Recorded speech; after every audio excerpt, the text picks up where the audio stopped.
हाय नमस्कार मित्रांनो. तर बघा मी आलो आहे शेतात दसऱ्याच्या इथं रोजानं गुन्ह्या हा काही कुटी केलेली आहे. त्याच्यामुळे बळीराम हाणाले. हा काही बळीराम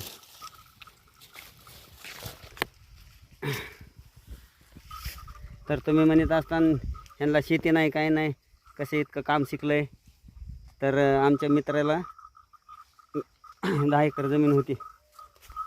आमच्या दोघाला त्यांच्या वडिलांनं काम शिकवलं आहे शेतीतलं.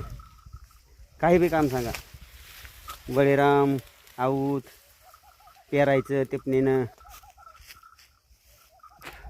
पहिले तुम्हाला सांगतो ट्रॅक्टर नव्हते, 4 बैलांना नांगरीत होतात. मी मित्र महिनाभर नांगरीत होतात रानं.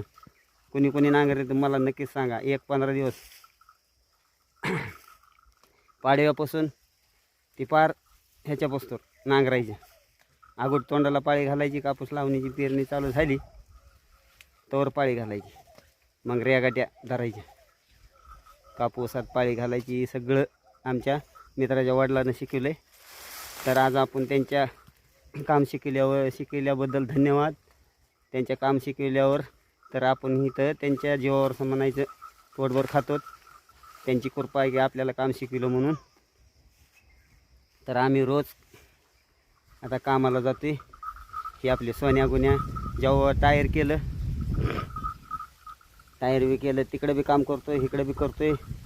त्याच्यामुळं आपलं घरपरपंच व्यवस्थित चालतो आहे. बाजार हाटाला सोन्या गुन्ह्या आपल्याला कमवून देते. रोजची रोज आपल्याला पगार भेटतो.